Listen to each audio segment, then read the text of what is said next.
अच्छा, ये बात केवल दो लोगों को पता थी, एक विभीषण जी को, एक मंदोदरी जी को। लेकिन विभीषण जी को भी यही पता था कि रावण ने बाण लिया है, रखा कहाँ ये उनको पता नहीं, रखा कहाँ ये बात केवल पता था मंदोदरी जी। तो जब रावण से राम जी युद्ध करते, रावण मरता नहीं है, तो कि विभीषण जी हनुमान जी से कहते, बोले ऐसे नहीं मरेगा, उसी बाण से मरेगा। तो बाण कहाँ है? बोले है तो लंका में कहीं है, पर पता नहीं कहाँ, ये हमें पता नहीं। तो आप तो ज्ञानी नामाग्रगण्यम है, आप कुछ पता करो। तो हनुमान जी रूप बदल करके दूत का रूप बना करके जाते हैं लंका में, और मंदोदरी के पास जाके कह देते हैं कि भाई रावण मर गया। अब जब मंदोदरी ये सुनती है तो वो विलाप करने लगती है, रोने लगती है। लेकिन रोते रोते मंदोदरी को याद आया कि मेरे पति कैसे मर सकते हैं, तो वो तुरंत उस दूत से कहती कि मेरे पति नहीं मर सकते। तो हनुमान जी दूत के रूप में थे, तो बोले क्यों नहीं मर सकते? अरे बोले जिस बाण से वो मरेंगे वो बाण तो इस खंबे में, तो रावण मरेगा कैसे? हनुमान जी ने कहा बस यही आपसे पूछना था। तो हनुमान जी उस बाण को लेकर के जाते हैं और फिर राम जी उस बाण के द्वारा रावण का अंत करते हैं। तो महाराज रघु का बड़ा नाम है। तो वापस आया तो मंत्रियों से पूछा कि रघु में इतना बल क्यों है? बोले इनकी पत्नी बड़ी पतिव्रता है, अगर उनके पतिव्रत को नष्ट कर दिया जाए तो जरा ये हल्के हो जाएंगे, इनको पराजित करना सरल हो जाएगा। तो रावण महाराज रघु का रूप बना करके उनकी पत्नी के पास जाता है, और जैसे ही उनकी पत्नी के पास पहुंचा और वहां सूचना गई कि महाराज आ गए हैं वापस, तो द्वार पर आरती के लिए आई, तो जो रावण पर दृष्टि पड़ी तो पहचान गई कि मेरे पति नहीं है, ये कोई और है। तो तुरंत हाथ में जल लेकर कहा, मूर्ख बता तू कौन है, अन्यथा अभी तुझे श्राप से भस्म करूंगा। तब रावण भयभीत हुआ, हाथ जोड़ लिए कि मुझसे भूल हो गई, और रावण वहां से निकल चला।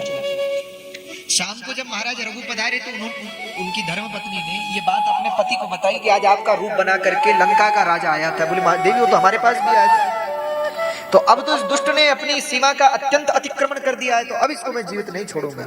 तो महाराज रघु ने आक्रमण कर दिया लंका पर, रावण पर।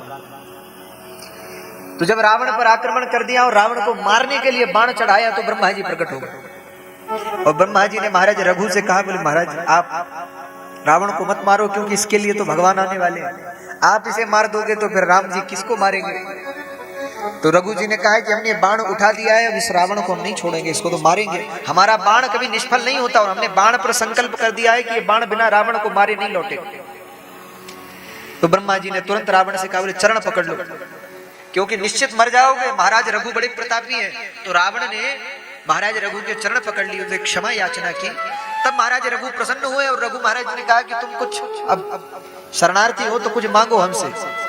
बोले महाराज यही चाहिए कि ये बाण आप मुझे दे दो, क्योंकि निश्चित हो गया है किसी बाण से मैं मरूंगा, तो ये बाण मुझे दे दो, हम इसको संभाल कर रखेंगे। तो बाण ले लिया, महाराज रघु लौट गए। अच्छा, ये बात केवल दो लोगों को पता थी, एक विभीषण जी को, एक मंदोदरी जी को। लेकिन विभीषण जी को भी यही पता था कि रावण ने बाण लिया है, रखा कहाँ ये उनको पता नहीं, रखा कहाँ ये बात केवल पता था मंदोदरी जी। तो जब रावण से राम जी युद्ध करते, रावण मरता नहीं है, तो कथा आई है उसमें कि विभीषण जी हनुमान जी से कहते, बोले ऐसे नहीं मरेगा, उसी बाण से मरेगा। तो बाण कहाँ है? बोले है तो लंका में कहीं है, पर पता नहीं कहाँ, ये हमें पता नहीं। तो आप तो ज्ञानी नामाग्रगण्यम है, आप कुछ पता करो।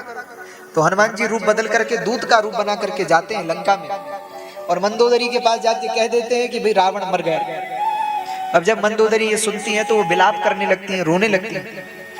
लेकिन रोते रोते मंदोदरी को याद आया कि मेरे पति कैसे मर सकते हैं, तो वो तुरंत उस दूत से कहती कि मेरे पति नहीं मर सकते। तो हनुमान जी दूत के रूप में थे, तो बोले क्यों नहीं मर सकते? अरे बोले जिस बाण से वो मरेंगे वो बाण तो इस खंबे में, रावण मरेगा। हनुमान जी ने कहा बस यही आपसे पूछना था। तो हनुमान जी उस बाण को लेकर के जाते हैं, और फिर राम जी उस बाण के द्वारा रावण का अंत करते हैं। ऐसी भी कथा देखने को मिलती। अब ब्राह्मणों ने ये कथा राम जी को सुनाई, बोले महाराज उस बाण का चमत्कार है जो रावण मर गया। तो महाराज रघु का बड़ा नाम है, महाराज रघु जैसा कोई दोबारा राजा होगा नहीं, जिनके मर जाने के बाद भी उनका संकल्प जीवित रहा, और उस संकल्प से रावण की मृत्यु। तो इसलिए हमारे यहाँ राम जी को भी रघुनाथ कहते हैं, रघुवंशी है, रघुनाथ कहते हैं।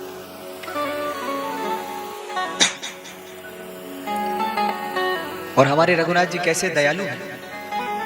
आज हम राम जी के लिए लोग कह देते हैं कि महाराज कृष्ण तो 16 कला के थे, राम जी 12 कला के थे। राम जी छोटे हैं, भगवान कृष्ण बड़े हैं, या कुछ कह देते हैं कि कृष्ण छोटे हैं, राम जी बड़े हैं। ऐसा कुछ नहीं है।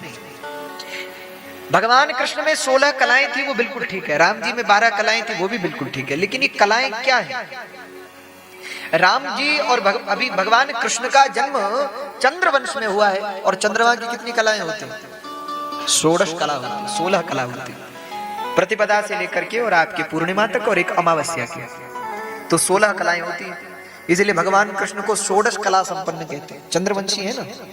और राम जी सूर्यवंशी हैं और सूर्य भगवान 12 राशियों में भ्रमण करते हैं, इसीलिए 12 कला वाले हैं। तब कहते हैं कि राम जी 12 कला वाले, अन्यथा ऐसा नहीं है।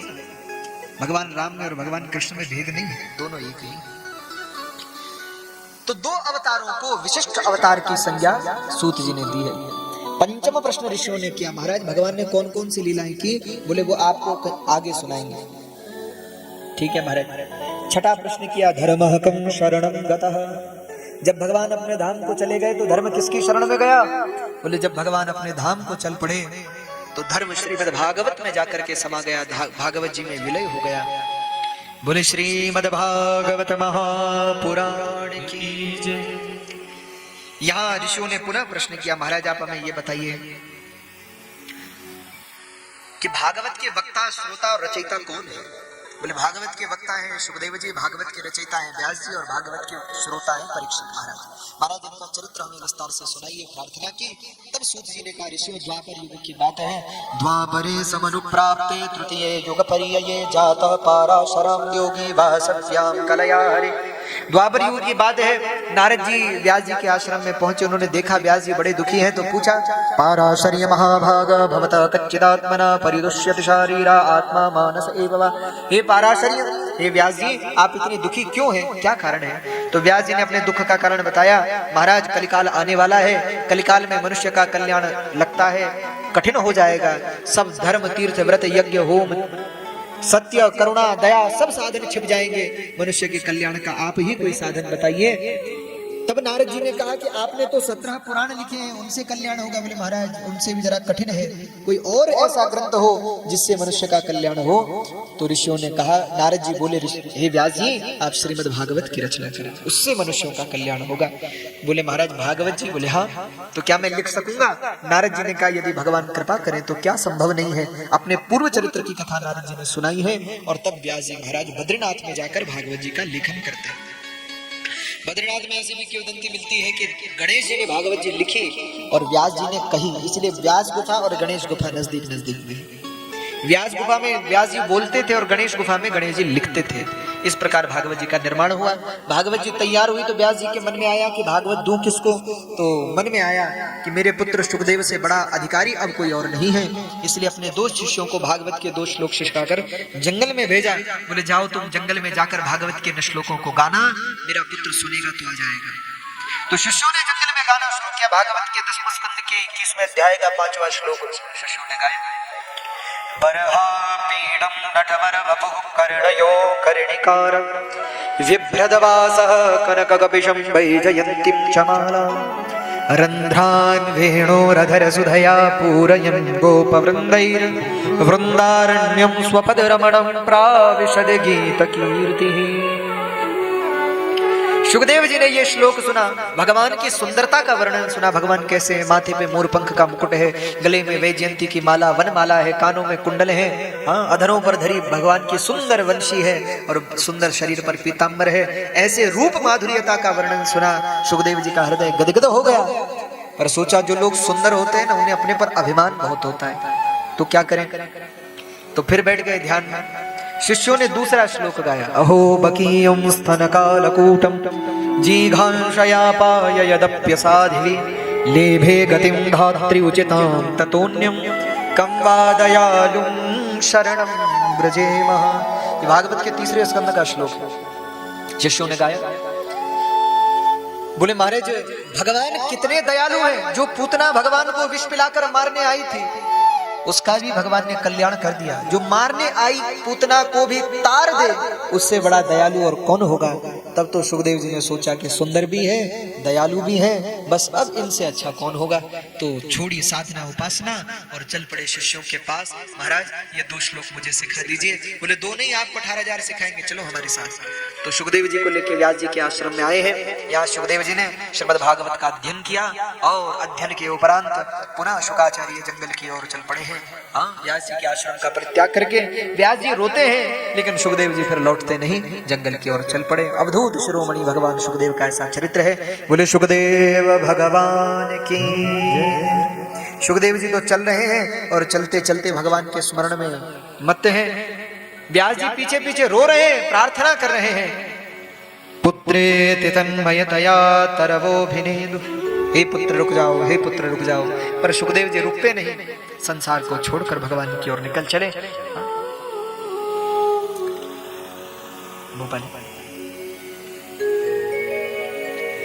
सुखदेव जी जंगल की ओर चल रहे हैं, भगवान का स्मरण कर रहे हैं। बोले कृष्णचंद्र भगवान की। कृष्ण गोविंद गोपाल हरि बोल, मिल्यो मानुष जन्म अनमोल। सुखदेव जी सोच रहे हैं संसार में कुछ रखा नहीं है, पीछे मुड़ूंगा तो माया पकड़ लेगी, क्या करूं। बस भगवान ने अपने मन को लगा दिया, जंगल की ओर चल पड़े। भगवान के लिए गा रहे हैं, कृष्ण गोविंद गोपाल हरि बोल, मिल्यो मानुष जन्म अनमोल। कृष्ण गोविंद गोपाल में तबला बजा, मिल्यो मानुष जन्म गोपाल हरि बोल, मिल्यो मानुष जन्म अनमोल। कृष्ण गोपाल हरि बोल, मिल्यो मानुष जन्म अनमोल। मिल्यो मानुष जन्म अनमोल, मिल्यो मानुष जन्म अनमोल, मिल्यो मानुष जन्म अनमोल,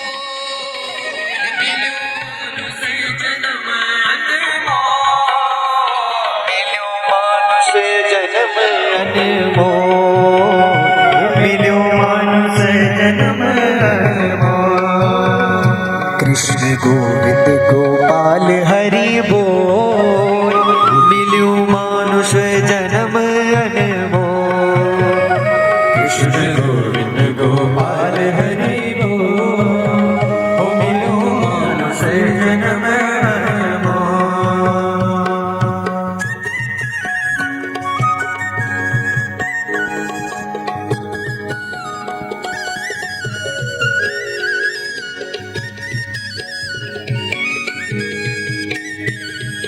तालियों से सेवा करते हैं भाव से।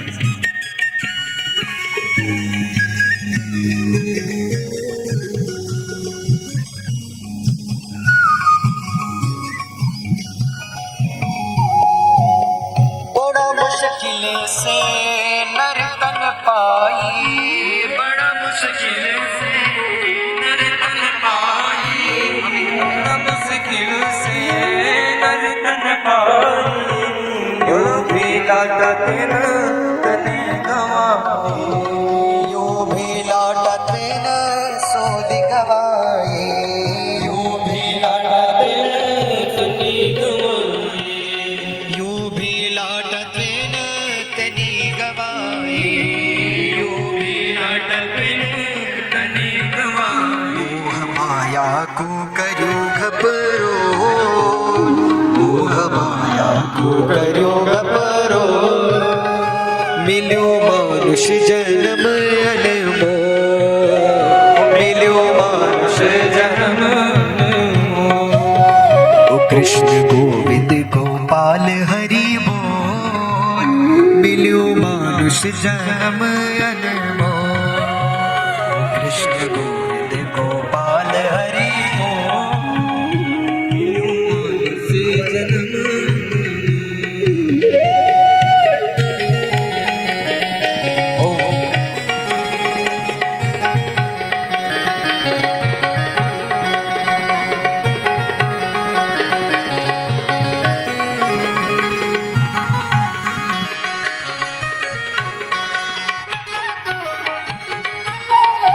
तालियों से सेवा करते भाव से सभी लोग।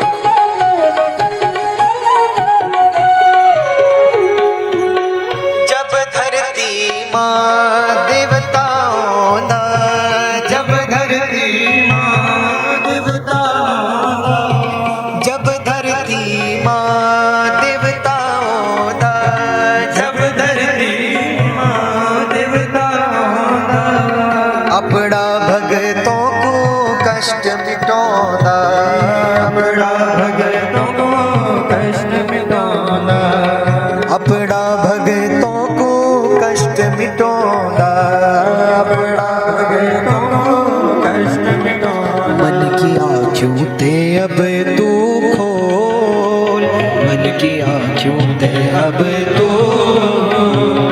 ओ मिलियो मानुष जन्म अनमोल, मिलियो मानुष जन्म अनमोल, मिलियो मानुष जन्म अनमोल, मिलियो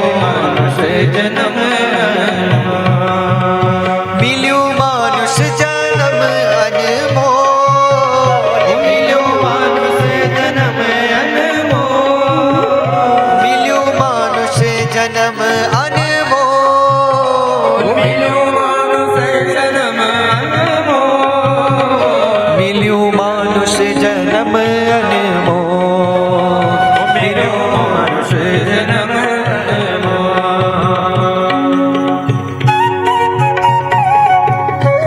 तालियों से सेवा करते भाव से।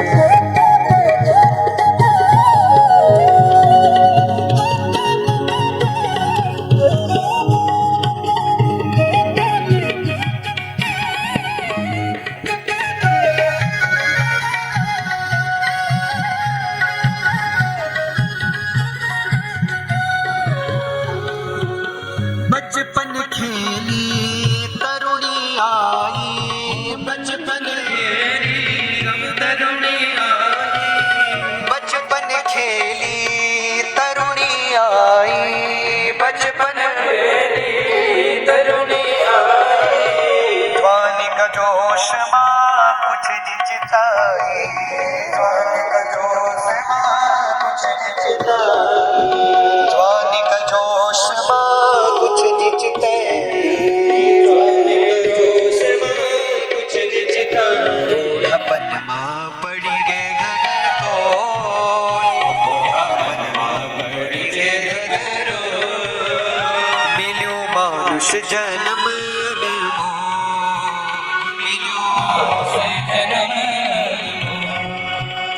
कृष्ण गोविंद गोपाल हरि बोल, कृष्ण गोविंद गोपाल हरि बोल, मिलियो मानुष जन्म अनमोल, मिलियो मानुष जन्म अनमोल, मिलियो मानुष जन्म अनमोल, मिलियो मानुष जन्म अनमोल, मिलियो मानुष जन्म अनमोल, मिलियो मानुष जन्म अनमोल, मिलियो मानुष जन्म अनमोल, मिलियो मानुष जन्म अनमोल, मिलियो मानुष जन्म अनमोल, मिलियो मानुष जन्म अनमोल। कृष्ण गोविंद गोपाल हरि बोल, कृष्ण गोविंद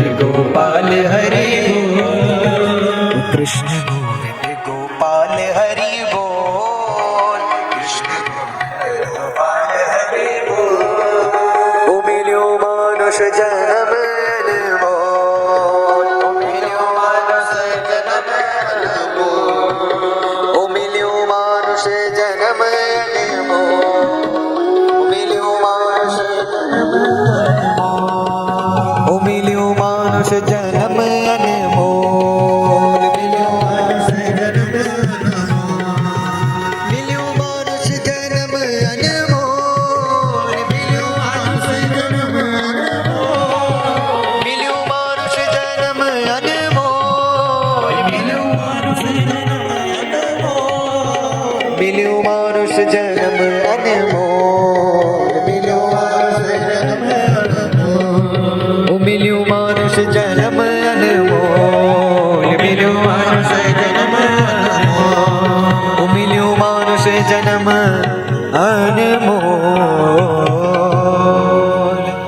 कृष्ण कन्हैया लाल की जय।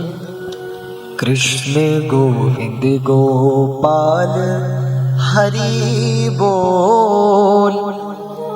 मिल्यो मानुष जन्म अनमोल। मिल्यो मानुष जन्म अनमोल।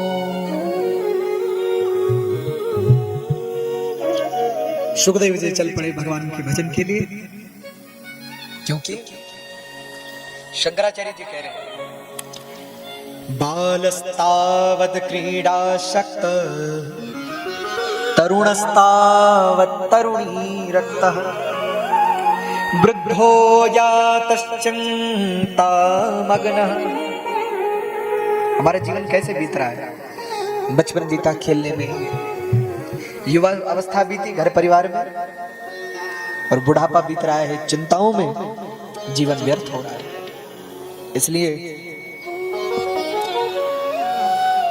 कृष्ण गोविंद गोपाल हरि बोल। मिल्यो मानुष जन्म अनमोल। बड़े भाग मानुष तन पावा सुर दुर्लभ सब ग्रंथ निगावा। साधन धाम मोक्ष कर द्वारा पाई न जय परलोक समारा। बड़े भाग्य से मनुष्य का जीवन मिला है। सुखदेव जी ने कहा भैया इस जीवन को हम संसार में व्यर्थ नहीं करेंगे, भगवान का भजन करेंगे। और सुखदेव जी भजन करने के लिए निकल गए। तो यहाँ व्यास जी के बारे में, सुखदेव जी के बारे में आपने सुना। अब चले परीक्षित जी की ओर। श्रीमद् भागवत की कथा कहती है यदा वृधे कौरव संजयानां वीरेष्वथो वीरगतिं गतेषु व्रकोदरा विद्ध गदाभिमर्श भगनो रुदंडे धृतराष्ट्रपुत्रे। भीम की गदा के प्रहार से दुर्योधन की जंघा टूट गई है। महाभारत का युद्ध पूरा हो चला है और युद्ध की समाप्ति के उपरांत दुर्योधन निश्चेष्ट होकर के पड़ा हुआ है। जंघा टूटी है, रक्त बह रहा है। और तब उसका मित्र अश्वत्थामा उससे मिलने जाता है और दुर्योधन के कहने पर पांडवों को मारने के लिए पांडवों के शिविर की ओर निकलता है। लेकिन पांडवों की जगह तो पांडवों के 5 बच्चे सोए हुए थे। पांडव समझ करके पांडवों के 5 बच्चों की हत्या अश्वत्थामा कर देता है। बड़ी लंबी कथा है। बाद में जब सब बात का पता चला, द्रौपदी जी विलाप करती हैं, रो रही हैं। अर्जुन अश्वत्थामा को बंदी भी बना लेते हैं। बंदी बनाकर द्रौपदी के सामने उपस्थित करते हैं। लेकिन द्रौपदी दया की मूर्ति है, न्याय मूर्ति है। द्रौपदी ने कहा देखो ये ब्राह्मण है, गुरु का पुत्र है, और गुरु का पुत्र तो गुरु के समान होता है, इसे मारना उचित नहीं, इसे छोड़ दो। तब भीम कहते हैं कि देवी यदि तुम इसे छोड़ दोगी तो हम इसे जीवित नहीं रहने देंगे, निश्चित इसे मार डालेंगे। तब अर्जुन ने भगवान से पूछा प्रभु अब आप ही कोई उपाय बताइए। तब भगवान ने कहा अर्जुन ऐसा करो, देखो ब्रह्म बंधुर्न हंतव्यादताई वधारहण मयैवो भयमाम्नातं परिपाह्यानुशासनम्। ब्राह्मण को कभी मारना नहीं चाहिए। ठीक है महाराज छोड़ देते हैं, पर बोले एक समस्या है। क्या? दुष्ट को कभी छोड़ना भी नहीं चाहिए। तो महाराज मार देते हैं, पर बोले नहीं ब्राह्मण को कभी मारना नहीं चाहिए। तो महाराज करे क्या? ये ब्राह्मण भी है, दुष्ट भी है, मारे कि छोड़े? भगवान ने कहा ऐसा करो, इसे मार भी दो, छोड़ भी दो। कैसे?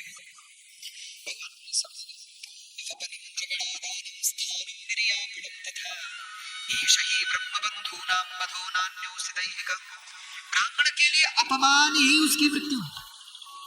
इसके शिखा सूत्र को हटाओ, शिखा सूत्र का छेदन करो, धक्के मारकर यहां से निकाल दो, वो इसकी मृत्यु। पहले के समय में ब्राह्मण को मृत्यु दंड नहीं देते थे। क्या करते थे?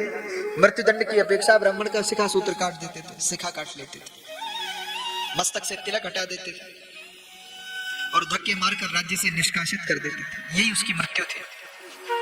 आजकल बड़े आश्चर्य की बात है, किसी को मारने की जरूरत ही नहीं। क्यों? सब कह रहे हैं शिखा क्या हटाओगे, हम खुद ही हटा लेंगे। नहीं रहेगी शिखा, न रहेगा बांस, न बजेगी बांसुरी, मरे। आज ब्राह्मणों की शिखा नहीं, शिखा सूत्र नहीं, माथे पे तिलक नहीं। अच्छा आज हमको सब हमारे आचार्य जी भी कह रहे थे कल सायंकाल में, और सबसे चर्चा भी हो रही थी कि ये पूरा गांव, ये क्षेत्र सब ब्राह्मण देवता है। यहाँ शायद जहाँ तक मेरी स्मृति में है नौटियाल ब्राह्मण और थपलियाल ब्राह्मण। हाँ, देखो ब्राह्मण कौन है? ब्रह्म जानाति ब्राह्मण, ब्रह्म को जानने वाला, 6 कर्म करने वाला ब्राह्मण है। जो दान दे, दान ले, यज्ञ करे, यज्ञ कराए, वेद पढ़े, वेद पढ़ाए, शिखा हो, मस्तक पर तिलक हो, सुंदर धोती हो तो ब्राह्मण हो। अन्यथा शिखा सूत्र हटा करके तो ब्रह्म बंधु हो गए, फिर ब्राह्मण कहां हुए? इसलिए ब्राह्मणों को शिखा रखनी चाहिए। मैंने गुजरात में देखा, क्षत्रिय बालक हो, वैश्य बालक हो, शिखा, तिलक है। इन सब चीजों से सीख लेनी चाहिए। मैंने बिहार में देखा, जैसे यहाँ हमारे यहाँ नामकरण का बड़ा संस्कार होता है, कि नामकरण है, बहुत बड़ा संस्कार है, या अन्नप्राशन लोग धूमधाम से करते हैं, नामकरण धूमधाम से करते हैं। आजकल तो क्या कहते हैं, फर्स्ट बर्थडे, उसको खूब धूमधाम से लोग मनाते हैं। मैंने बिहार में देखा कि जैसे शादी होती है ना, विवाह होता है, उतना ही बड़ा कार्यक्रम होता है यज्ञोपवीत का। घर के बाहर पूरी वेदी बनती है, पूरे गांव को आमंत्रित किया जाता है और फिर बच्चे का यज्ञोपवीत कराया जाता है। मैंने बिहार में देखा, ब्राह्मणों के परिवारों में तो कम से कम यज्ञोपवीत, शिखा इतना तो है। लेकिन हम सब लोगों की शिखा कोई और क्या निकालेगा, हमें खुद ही हटा लेगा, न रहेगी, न रहे शिखा हमारे। शिखा होनी चाहिए, शिखा रखो, यज्ञोपवीत पहनो। और यज्ञोपवीत ऐसा नहीं कि 2 दिन पहना, तीसरे दिन बाहर। आजकल तो ऐसा लगता है लोग यज्ञोपवीत ऐसे पहनते हैं जैसे वो गले में, ब्राह्मण लोग आज बैग रखते हैं ना, जाते हैं तो उसमें कुछ सामान रख लेते हैं, बड़ी असुविधा है। ब्राह्मण लोगों की जप की माला आ जाती है, पंचपात्र आ जाता है, आसन आ जाता है, एक आध फोन भी उसमें आ जाता है, कुछ पैसे भी रख लेते हैं, ऐसे बैग रहता है। ऐसा लगता है कि वैसे ही लोगों ने आजकल यज्ञोपवीत पहना हुआ, क्योंकि जैसे थके तो बैग उतार देते हैं, वैसे यज्ञोपवीत 2 दिन पहना, 2 दिन उतारा। यज्ञोपवीत उतारने से महापाप लगता है। सुनो, ऐसा भी हमने गुरुजनों से सुना है कि जो व्यक्ति यज्ञोपवीत धारण करने के उपरांत यज्ञोपवीत उतारता है, उसे जो पाप लगता है, उस पाप का प्रायश्चित है। कैसा है? अगर उस पाप को मिटाना है तो कैसे मिटेगा? तो बोले फिर उसके बाद पुनः यज्ञोपवीत संस्कार हो और गायत्री का 1 पुरुष चरण करे। 1 पुरुष चरण मतलब समझे आप? 1 पुरुष चरण का मतलब 24 लाख गायत्री का जप करे, तब वो पाप कटता है। बोलो, अब जिन्होंने 10-10 बार पहना, 10-10 बार उतारा, तो कैसे? अच्छा, कभी वस्त्र उतारते समय निकल जाए वो बात अलग है, पर कोई जानबूझकर उतार कर रख दे मारे। यज्ञोपवीत हमारे यहाँ उतारा जाता है, उतारने की भी नियम है, पर कब? जब संन्यास लेते हैं। संन्यास लेते समय यज्ञोपवीत उतारा जाता है, शिखा हटाई जाती है, अपना पिंडदान किया जाता है, अपना श्राद्ध किया जाता है, अंतिम क्रिया की जाती है कि अब हम जीवित नहीं है, अब हम संसार के लिए मर गए, तब यज्ञोपवीत उतरता है। आजकल बड़े दुख की बात है, लोगों के यज्ञोपवीत कब होते हैं? विवाह के समय। बेचारे ब्राह्मणों के लिए भी कितनी समस्या होती है, पुरोहितों को भी समस्या हो जाती है कि अब क्या करें, पहनाना तो पड़ेगा इसको। तो विवाह के समय पे फिर यज्ञोपवीत। विवाह कब हो रहा है? अब 25 में तो वो तो रहा नहीं, अब तो विवाह 30 में, 35 में, 40 में तो विवाह ही हो रहा है, और आधा जीवन से ऊपर बीत गया है, और तब जाकर के यज्ञोपवीत पहना है। अच्छा, यहाँ तो सब आचार्य गण बैठे, सब विद्वान लोग बैठे, हम इस विषय पर चर्चा कर सकते हैं। क्या 25 साल में यज्ञोपवीत पहनने का कहीं नियम है? 30 साल में कहीं नियम है? 40 साल में यज्ञोपवीत पहनने का नियम है? यज्ञोपवीत की आखिरी अवधि है 16 वर्ष। ब्राह्मण के बालक का यज्ञोपवीत 5 से 8 वर्ष के बीच में हो जाना चाहिए। क्षत्रिय बालक का यज्ञोपवीत 8 से 11 वर्ष के बीच में हो जाना चाहिए। वैश्य बालक का अत्यधिक तो 11 से 12 अथवा 11 से 16 के बीच में तो हो ही जाना चाहिए। उसके बाद अतिक्रमण है। फिर लोग कहते हैं कि हम पूजा पाठ करते महाराज, हमको फल नहीं मिलता। फल कैसे मिलेगा? यज्ञोपवीत ही नहीं है। आजकल लोग हनुमान जी की बहुत पूजा करने लगे, अभी हम कुछ समय से देख रहे हैं। लोग हनुमान जी के मंदिर पे चले जाते हैं, हनुमान जी को वो चोला चढ़ाते हैं ना, अरे सिंदूर लगाते हैं हमारी बोली में, सिंदूर भी लगाते हैं, जबकि ऐसा शास्त्रोक्त नियम है कि बिना यज्ञोपवीत वाले को हनुमान जी को सिंदूर नहीं लगाना चाहिए। यज्ञोपवीत के बिना आप कुछ नहीं कर सकते। आपको अगर छोटा सा दान भी करना है तो बिना यज्ञोपवीत के नहीं हो सकता। संकल्प कैसे करोगे? बोलो। अरे आपको संकल्प करना है तो संकल्प में आजकल हमारे यजमान परिवार बैठ रहे होंगे, यज्ञोपवीत होगा तब तो निकालोगे, तब तो संकल्प में लगाओगे।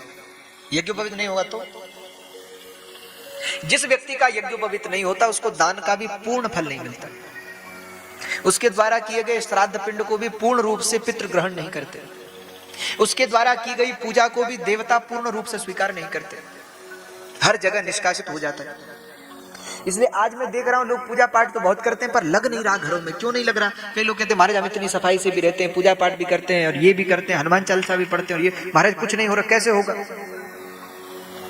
अरे जब आप लोग कोई भी पाठ करते हो, अभी जब कथा पूर्ण होती है तो कथा पूर्ण होने के बाद हमारे आचार्य जी, हमारे ब्रह्मा जी हैं, उनसे कहते हैं कि हाथ में जल लो।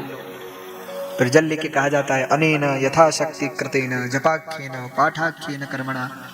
जो कुछ विधि है तो श्री नारायणार्पण वस्तु या जो आराध्य इष्ट है उसको अर्पण कर दिया जाता है।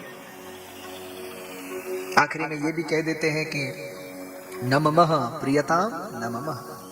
उनकी प्रसन्नता के लिए मैंने नहीं किया, उन्होंने ही करवाया।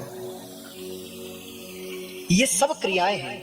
हम जब आप गौदान करेंगे, अभी कथा विश्राम होगी, कथा के सप्तम दिन में हमारे यजमान परिवार गौदान करेंगे, पीठ दान करेंगे, जो कुछ है। तो जब दान करेंगे तो संकल्प में यज्ञोपवीत नहीं होगा तो कैसे होगा? बताओ। इसलिए मेरी प्रार्थना है सबसे, चाहे ब्राह्मण समाज है, चाहे क्षत्रिय है, चाहे वैश्य, आप सबसे मेरा निवेदन है, आप अपने बच्चों का यज्ञोपवीत जरूर कराओ। आपका नहीं हुआ कोई बात नहीं, आपके माता पिता नहीं करवा सके, कुछ कारण रहे होंगे, उनको जानकारी नहीं होगी, पर कम से कम आप अपने बच्चों का यज्ञोपवीत जरूर कराओ। एक यज्ञोपवीत, एक शिखा।